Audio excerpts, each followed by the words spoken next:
into a little bit on how apprenticeship works and what the requirements are and how to get into an apprenticeship and how it's different than college in some ways and same as college in some ways.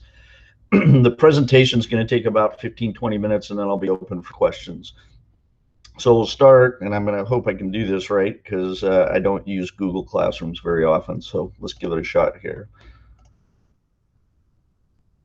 Oops, I think I hit the wrong one already. It's just present now down at the bottom in a window. There we go. Asking which tab you want.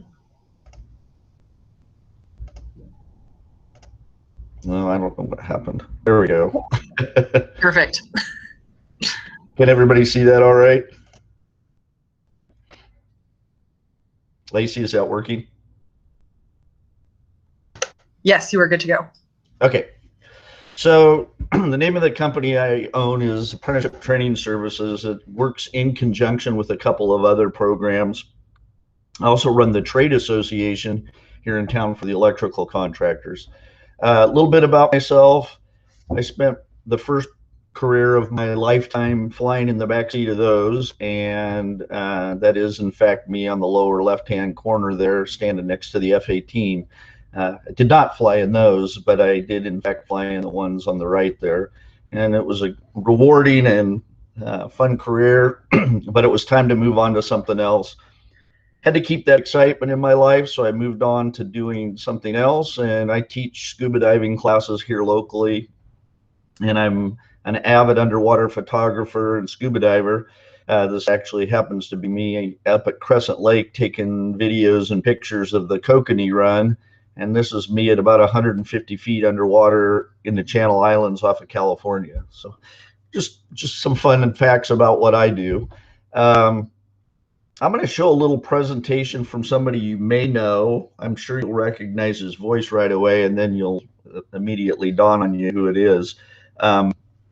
He has a little bit different take on things than you've probably heard in the past, and I'm going to go ahead and start it. Now, of course, now it's not going to work. Give me just a second. Huh. Well, we'll move on past that, and if I can, well, let me give it just a second here, see if I can find it. That's the first time I've had that happen, so. Let's go here. Well, we'll skip past that for now. I've got a really good video by Mike Rowe from Dirty Jobs that I will recommend that your instructor, your teacher show it at some point. It's called Don't Follow Your Passion. And what Mike talks about in the video is that a lot of people miss a lot of great opportunities because they're following a dream that doesn't equate to an actual opportunity.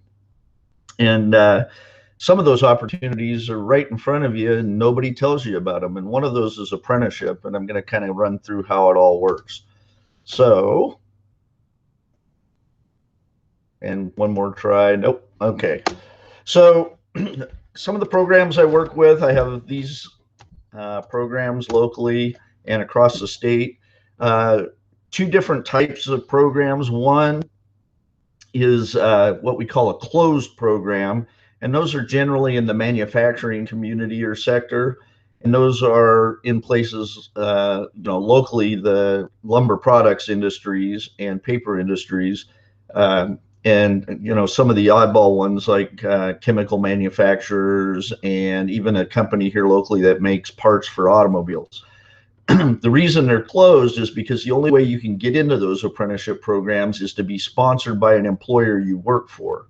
And so what that looks like is you get an entry-level job at a place like States Industries or Seneca or even Roseboro or International Paper, and they sponsor you into an apprenticeship program for that trade.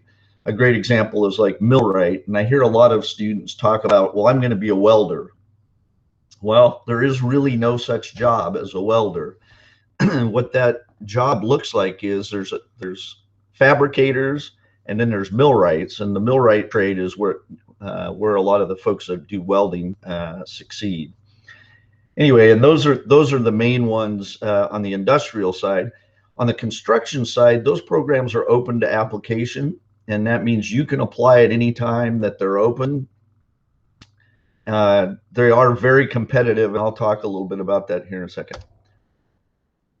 So this is an old joke. It talks about how many electricians it takes to change a light bulb. In this case, it really depends on where that light is. So as you can see by these guys up in the upper left-hand corner, they're about 1,300 feet above the city changing out that light bulb, which is insane. And then, you know, it gets super complicated. You know, electrical work is not just putting in light bulbs.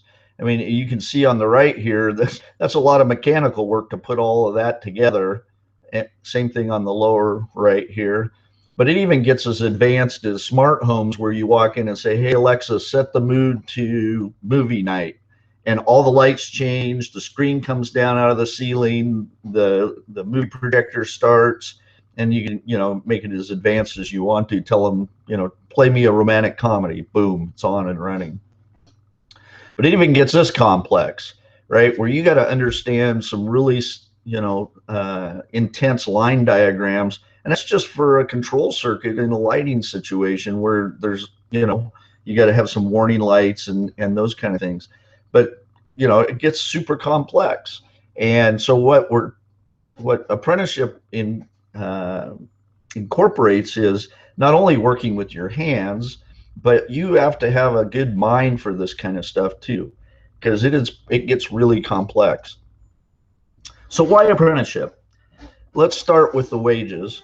You know, this is a chart you'll find in a lot of career handbooks, and it talks about the amount of education you get compared to how much you can expect to make. And if all you do is graduate from high school, you can see this is kind of your trajectory for wages. You know, pretty close to minimum wage. That's not too much more than what minimum wage is right now. And after 10 years of working at a minimum wage job or a little above, you might move up to $15, $16 an hour. But that's kind of the cap. I mean, you're not really going to go much higher. You get your 2 or your 4 year degree, you can see how those move up, and, you know, 5, 10-year marks. And this might be a little low now. It's probably closer to 65. The reason I point out apprenticeship is the apprenticeship program is a 4-year program. And in the first year, while you're in training to become an electrician, you're already making way more than what a high school graduate makes. Typical year in apprenticeship, you can expect to make what it would cost for your first and second year of college during that year. And you can see that the progression goes even higher, right? After that 5-year point, which is generally where everybody has obtained their license. Right now in Oregon, it's about $72,000 to $78,000 a year. And then at 10 years, people are making north of 6 figures. So they're making over $100,000 now. And that's in the range of what you would make as a professional, you know, a lawyer or a doctor in your first couple of years. So you can see there's a real benefit there. One of the things that a lot of people don't factor in is you have to offset that by what college costs. And I know some of you will probably qualify for some scholarships, but the majority won't. And I always use my daughter as the example. She was a 4-point+ student, 3-letter athlete, graduated with honors, and got $0 in scholarships. You know, her mom and I made a little more than the cutoff was, and luckily she had some parents that could help her through college, but she still had $20,000 to $30,000 in college loans at the end of her 4 years. When she sat down with a counselor and talked about going to an additional 2 to 3 years to get her veterinary license, they told her to be prepared for $200,000 plus in student loans. So you can kind of see there's a benefit here, because the loans you take out to go into an apprenticeship are zero. I mean, there's really very little cost to being through the apprenticeship program. So why apprenticeship? It's grown exponentially over the last few years. I mean, that was the trajectory through 2015. Through 2021, it has just exploded. Construction is probably one of the #1 occupations right now, and you don't have to look far to verify that. You can see all over town, there's construction cranes, there's construction sites, they're building new homes, they're building new commercial buildings, new student housing. All of that requires skilled tradespeople. One of the things you'll hear a lot of is, well, most of the jobs where we're seeing growth is in healthcare. And that is true. You can see it's the #1 growth industry in Oregon. That was through 2017, and I don't think it has changed. Here's the rub, though. While there's a lot of vacancies and a lot of proposed growth, the wages average overall about $18 to $19 an hour. The reason is that incorporates CNA through nurse. Now, RNs and doctors, that's a different category, and of course they're going to make more money. But just general healthcare providers, you're looking at less than $20 an hour. In the next highest growth category is construction, and if you look, there's a huge difference in the wages, and that's across all construction trades. So carpenters, plumbers, electricians, laborers, and it's well north of $28 an hour now. So you can see the wage difference compared to the growth is really huge. So some of the things you can expect, first off, apprenticeship is probably the only avenue besides the military where you can learn an occupation without paying a dime to learn that information. It's a career that can't be outsourced. So if you work in construction, I can't call somebody or look on a YouTube video to get that done. It has to be done by somebody that has those skills, and those people are in demand. It's high tech. I mean, you're talking about computers and programmable logic circuits and telemetry and all kinds of stuff that most people never get a chance to look at. There's great opportunities to advance. It's high paying, of course, like I showed. You get benefits like any other job, and there's a lot of intangibles. One of the things that I like to point out is that you get to go around town and say, I built that, or I put that new screen up in Autzen Stadium, or any of those things like that. Also, it's one of the very few jobs where you get to do something different every day. You're not doing the same thing every day. You're always doing something different. I'm going to move on to the next one here. So a little bit about how apprenticeship works. It's run by a local committee and a group of employers, and they usually hire somebody like me to run the program. And it's approved by the state. And in here locally, one of the programs for the electricians is administered by the trade association. So what is apprenticeship? It basically trains people for the skills that we need them to have in the industry that they're choosing. It's one of the most proven models of education that's out there, and it predates colleges by a long shot. A lot of careers out there use the apprenticeship model, even though it doesn't say apprenticeship. If you want to be a doctor or a lawyer, you go through an apprenticeship. It's just not called apprenticeship. It's called internship or whatever else they want to call it, where someone with the skill set that you need is teaching you about the skills that you have to be successful. Generally, it's 2 to 4 years. There are some that are a little longer. Majority of your learning is done on the job. So you're working with a skilled professional every day on the job, and they're teaching you about how that occupation works. There's generally 300 to 600 or more hours in the classroom. That's almost always in the evening. And at the end of the 4 years or 5 years in the program, you get a license. That license is as valuable, if not more valuable, than your driver's license, and as portable. You can take that license anywhere in the country and get a job. So if you have an electrician's license in Oregon, you could get on a plane and fly to Hawaii, check in at the employment office, and probably have a job by the end of the day. That's how critically important that license is. So where they work in residential, they work in commercial, they work in industrial, all facets of the construction industry. And I'm not going to get too much into the depths of this here. Move on. So you get paid employment during your training. Gives you opportunities to get the skills you need.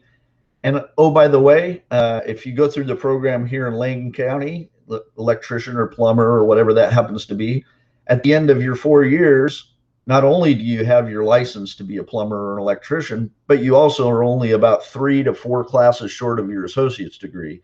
So, you know, we're talking about the gen ed credits that you need in, say, writing and possibly a elective or 2, and you've got your associate's degree. And then, of course, you can adapt to new career opportunities as they come along. So here's where the rubber hits the road. Here's what we need as a minimum. You got to be 18. You don't have to be 18 to apply, but you have to be 18 to enter the program. You have to graduate from high school. We'll look at a GED, but that creates some issues. You have to have at least a year of algebra with a C or better. And so I get a lot of people that talk about, hey, I'm just going to use that as a backup to go into college. Well, here's the real part of this that a lot of people don't understand. It's much easier to get into college than it is to get into an apprenticeship program. So in a typical year, I have somewhere between about 100 to 150 applicants for about 20 to 25 spots. And the way we sort out that group is by a point system, and it awards points based on things you've done. So classes you've taken, experiences you've had, recommendations from friends or family, pre-apprenticeship classes that you took out at Lane. All of those things are combined together to come up with a score, and the person that has the highest score on our list is the first person to get an opportunity. The problem is most people right out of high school are missing out on a couple of key things, and especially in the experience category. And you're going to find that to be true, you know, of a lot of things that you go into. That said, there are a lot of things you have control over that you can do to get yourself into a position to get into an apprenticeship. It's just up to somebody really doing the research and making sure they understand how the selection process works. Here's some common problems I run into. A lot of applicants don't prepare, so they don't have their transcripts, they don't have letters of recommendation, they can't prove their experiences they're claiming, they don't follow through. So we'll get somebody fill out an application, they submit their application, that's the last time I hear from them. That's not my issue, but you know, if they're not that interested, then I'm not that interested in chasing them down. And I also get a lot of people that say, well, I have this guy I know, he's an electrical contractor, he said he'd get me a job. Well, unfortunately, it doesn't work that way. Long time ago, 20 plus years ago, they decided that they wanted to make apprenticeship fair to anybody that applied, man, woman, whatever race you are. So what they did is they leveled the playing field and said, hey, look, we're going to use the system of ranking, and if you're the #1 applicant, I don't care who you are, you're going to be the first one out the door. That got rid of the old nepotism where somebody could say, hey, you know, I want my brother's friend to be my apprentice. It doesn't work that way anymore. This is just a quick look at how our ranking system works. I don't want to get into it too deeply, but you can see it's kind of a matrix of things that we look at for points. And I'm not going to, this is all probably going to change, so I won't get too in the weeds. Once we close, we do interviews for everybody. We kind of give them a chance to show who they are outside of the general point system. And, you know, of course, we get people that don't show up. We get people that don't prepare. You know, so that's one of the common problems I see. So some good information is out there generally. I don't recommend the Bureau of Labor's website only because it's kind of complicated and it's generally designed for people that know about apprenticeship. The OregonApprenticeship.org website is really good because it has a lot of great information and it's designed for students, parents, educators, people who are, you know, like you folks that maybe don't know a lot about apprenticeship. And then, of course, Lane's website. If you go to Lane's website, just put the word apprenticeship in there, it'll come right up, and you can find some really good stuff there.